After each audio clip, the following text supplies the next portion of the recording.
1995 का वो मामला है और जमीन का नहीं, एक सदनिका जो उन्हें एलोकेट की गई थी उसके ऊपर का वो मामला है।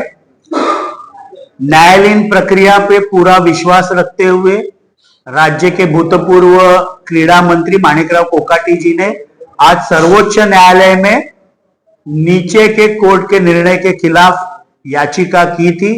आज सर्वोच्च न्यायालय ने उन्हें दिलासा देते हुए उन्हें जो सजा दी गई थी उसको स्थगित किया गया है, इसलिए उन्हें जो उनकी विधायकी है वो भी बरकरार रहेगी। ये सत्य की जीत है, सत्यमेव जयते।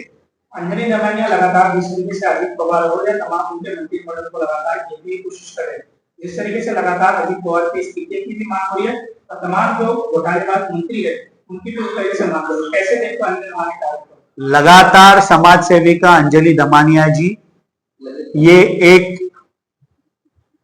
आरोप राष्ट्रवादी कांग्रेस पार्टी हो चाहे हमारे नेता अजित दादा पवार साहब हो, इनके ऊपर या राष्ट्रवादी के अन्य नेताओं पे करती रहती है।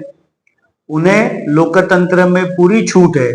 उनके पास जो सबूत है, जो उच्च स्तरीय समिति एडिशनल सीएस विकास खरगे जी के नेतृत्व में जांच कर रही है, उन्हें वो जाके मिल सकती है।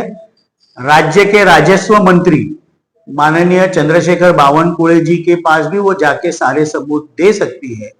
अंततः जो भी निष्कर्ष उस कमिटी के द्वारा आएंगे उस प्रकार से राज्य शासन निर्णय लेगी, पर प्रेरित होके, पूर्वग्रह दूषित होके किसी एक एजेंडा के तहत लगातार सो कॉल समाज सेविका अंजलि दमानिया काम कर रही है। सर, जिस तरीके से दोनों भाई उद्धव ठाकरे और राज ठाकरे लगातार दोनों साथ में रह रहे, ऐसे संकेत दोनों दे रहे।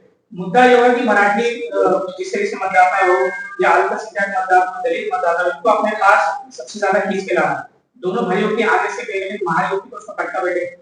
ऐसा है कि लोकतंत्र में युतियां बनती है, आघाड़ी बनती है, दोनों अपने पक्ष के राजनीतिक प्रमुख है, वो इस लोकतंत्र में निर्णय ले सकते हैं।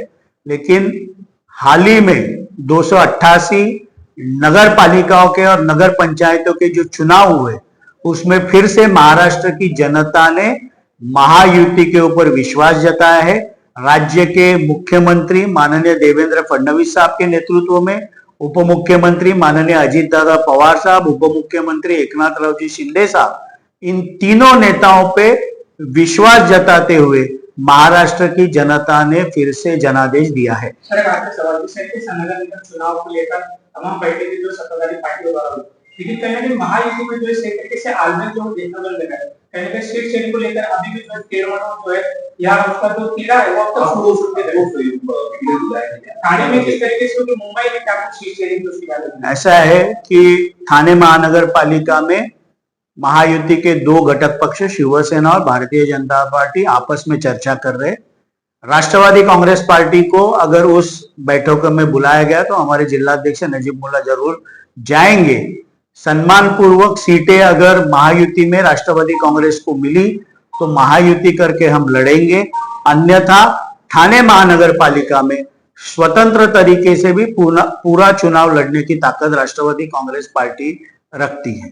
सर, सेक्युलर पक्ष असल्याने म्हणजे